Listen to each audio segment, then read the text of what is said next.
Hi everyone, hope you're doing well from wherever you're watching this channel, depending on your time zone. Now, the continuation of SGR from Kenya to Kampala was supposed to continue, that is from now Naivasha, and of course through Malaba to Kampala, Uganda. But then the person who was supposed to fund this, it was China. But now the emerging information is that China has finally withheld funding for the financial segment of the SGR that was supposed to finish or accomplish that strategic plan. The question is, why is China withholding the fund for a continuation of this project that it started in now William Ruto's regime? Kwa Uhuru Kenyatta walifanya. Imekuja Ruto ako hapa wanasema pana tumewithdraw. This information was also shared in there. Saturday, Kenya, and now this is what they are saying. Kenya and Uganda will seek an alternative finance for the standard gauge railway project to connect Naivasha and Kampala via Malaba, official says this week. And this one now is one of the close senior Kenya Kwanza official who was quoted saying this. We have been having talks with the China, but it seems funds are not coming at the term we are proposing. This cannot hold our project to ransom, and we have to continue with our plan to build SGR to connect Naivasha and Kampala. Now, the information is that William Samoei Ruto is now going to seek funds from the West. So the East is refusing. Wamesema hold on, we can't trust you Ruto, tumekataa mambo ya SGR kuendelea na hiyo mambo. Watu wagani wanakataanga kazi?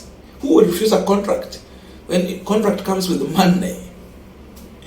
Hata kama pesa itachelewa, kuna kuanga na hizo vitu wanawanga wamefile assurances, wanawanga wameka huko kama mtasema sijui port of Mombasa port ama kama itakuwa JKI ama nini, wanapeananga hizo. There should be asset for assurance. So no one will run away from contracts or projects. But China is saying, hold on, you William Ruto, we don't trust you. The big question on this Punchline is, why is China rejecting to go in a contract or agreement to continue with SGR construction in William Ruto's government? Kwa nini wanakataa? That is the question. But before we go deep into that, just a quick request for those who are watching and you are not subscribed, please consider subscribing. To the returning subscribers, I must say thank you so much. And again, to all our viewers, please give this video a thumbs up. Thank you so much, and back to this discussion. Now, for those who remember, at one point during campaign, close allies to William Ruto, including William Ruto himself, Ruto said that they are going to disclose the agreement between Kenya and China on SGR. That means the amount of money will be revealed. It also means that the asset that was given as a surety to that contract is going to be revealed. Kama ni JKIA itasemwa pale. Kama ni Mombasa port ama kitu kingine itasemwa pale. Kama ni properties belonging to railways, what are revealed. They said it. And after the campaign, of course, Chebukati announced these people as the people who are now in office. Ati wameshinda kura, wakachukua uongozi. Now, Kipchumba Murkomen, CS for transport and infrastructure, went further to issue some papers trying to show that he's trying to reveal, though he never revealed the actual contract. But he shared some information there, trying to say that they're bringing out this information. So in public opinion court, it was like they are threatening to reveal the contract. Remember, revealing such agreement is a breach of contract. It should never happen, and in any government you try that direction, it means there is consequences of breaching that contract. Even one of the strong supporter of William Ruto, Senior Counsel Ahmed Nasir, warned William Ruto government about breaching that He said it's against the law, and again, trying it, it will have consequences. So they never breached it, but again, they had threatened it. And the Kipchumba Murkomen told the media that it's going to do it. So China saw a threat, and because of this, it is one of the reasons why China cannot trust William Samoei Ruto. Wameona pana, this man we cannot trust him. Because of this, let us just avoid this contract. Let him work with these people who can trust him, or even if not, let us just lose this contract. That is one of the reasons. Number two, we have William Ruto in this in a state house. The question is, who put William Ruto in a state house? Was it the public people through the ballot, or we had other individuals who forced Ruto into the office? The issue of the West comes in. We are seeing UK there. We see US ambassador there. These people were there at Bomas of Kenya.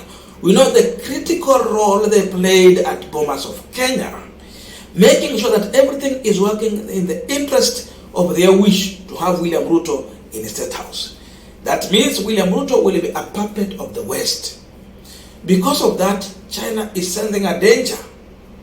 So this man has people who made him to be that office. China is not in good terms with the West. These people are competing for business, competing for the superpower, the world superpower. Because of all these things, China is saying no. We can't trust someone who is a puppet of the West to continue engaging with that individual. Because of that, they lack trust. So they are taking a back seat and withdraw. Wamesema huyu hatuwezi amini. So wanataka na hiyo mambo ya Ruto. Number 3, it is about what China has been able to see William Samoei Ruto doing. During campaign, there are promises Ruto gave to Kenyans. There were so much, and they were popular promises. And yes, some people fall into that trap. Now we have William Ruto in the State House. Chinese, they have their embassy in Kenya. We have so many Chinese in this country. They are seeing the new colors of William Samoei Ruto. They are seeing the new body language of William Samoei Ruto, which is different from the body language that Ruto was portraying during the campaign. Ruto ako na sura za kinyonga. Ako na purple, anakuja na green, anakuja na red, anakuja na yellow. Sasa yeye amekuwa kinyonga, amekuwa ni kigeugeu kwa Wakenya. Huyo ndo William Samoei Ruto. China is finally realizing that, or concluding that, William Samoei Ruto has lacked trust among Kenyans. Kenyans have lost trust on William Samoei Ruto. He lied to Kenyans. He promised heaven, but he's delivering hell. So they see a man who's delivering hot air. If he lied to his own people, and they cannot even deliver 10% towards the public, what is delivering is 100% towards the politicians, who are going to depend on people's taxpayers. They see this man has lied to his own people. How can he trust him? Amedanganya watu wake. He cannot deliver. And now he has become an oppressor who don't care about his own people. So why do we trust him? China is saying no. We are sensing a danger, and we are reading red alert in this. And they are issuing a red card to William Ruto. Wewe hatuwezi kuamini, hatuwezi fanya kazi na wewe.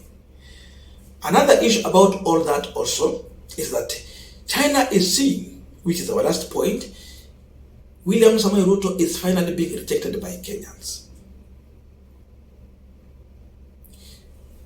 There is possibility that Ruto might not finish his term in office because Mount Kenya is rejecting, Ruto is refusing, and Raila Odinga was coming with the mass action. The whole agenda was to kick William Ruto from office. So it tells you that the East is believing that there can be a possibility, because William Ruto was put in office by the West, Kenyans can reclaim their vote and kick William Samoei Ruto from State House. If this will happen, then they will have a problem into repaying of that loan. Kuna fear that Ruto might not serve his term to the end. people and the masses can rebel against him. They have been witnessing a demonstration that Raila Odinga has been leading here. So what if they fail to go into agreement with Ruto? It means Raila will continue with the demonstration. Those demonstrations mean that economy will not work for William Ruto, and therefore paying back the debt will be very hard. Because of all this, Ruto will be forced out of the government or out of the State House, or if not, he will not be in a good chance to repay the loan. So the Azimio will have sabotaged William Samoei Ruto from collecting taxes and repaying that loan. All these things are possibilities of China sending a danger and taking a seat back. I don't know your views, but it's better we meet in the comment section for continuation of this conversation. Thank you so much, and see you in our next video.